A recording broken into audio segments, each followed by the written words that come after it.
What's up? Dave nga pala. Nagbabalik panibagong vlog na naman. Kamusta kayo? Okay lang ako. So ngayong araw na to, nakapag-sold tayo ng dalawang pair ng sapatos. So ngayon ipapakita ko sa inyo kung ano yung na-sold ko and also ipapakita ko sa inyo kung paano ko sila ship. So yun nga guys, tara, let's go!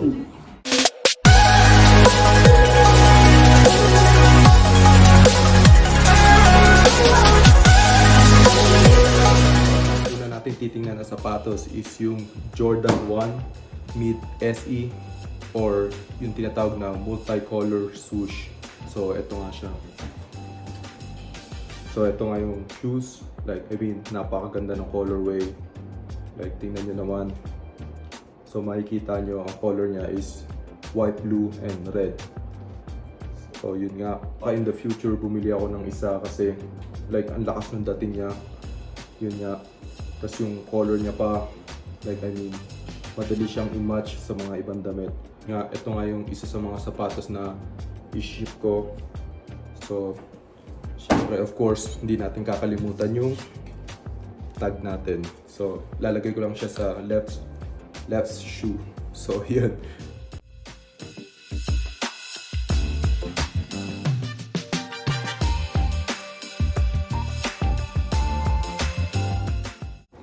So, next na sapatos na ipapakita ko sa inyo is yung Jordan 1 Mid na white shadow. So, ito na nga siya. So, kung pag-uusapan natin yung pagka-simplicity na sapatos, mas pipiliin ko na tong sapatos na to kasi napakasimple ng colorway niya and madali siyang pormahan. Ano lang siya, white, black, tsaka gray na color. So, yun nga, hindi siya mahirap na matchan ng damit. So, yun. So, ito yung isa sa mga sapatos na isi-ship natin. So, lagyan na lang natin siya ng tag.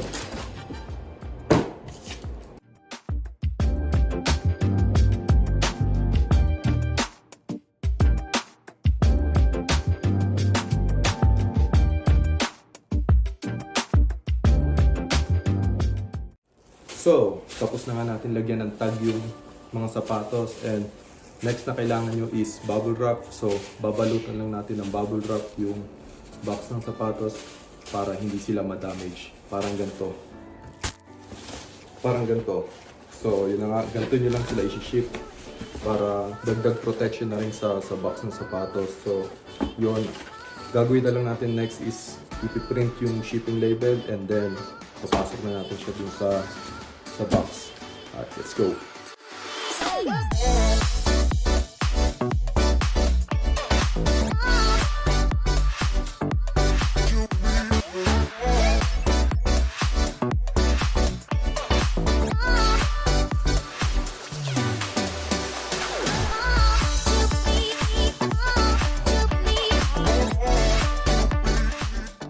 Guys, nabalot ko na yung mga sapatos dito sa box, tapos nadikit ko na rin yung shipping label niya.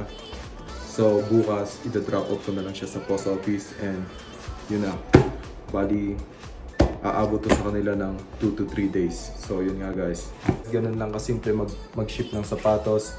So dito ko na rin tatapusin tong video na to and I hope na nagustuhan nyo to and I hope na may natutunan din kayo. Like nyo lang tong video na to and subscribe na rin kayo sa channel ko and kita-kita tayo sa next video ko. Peace out!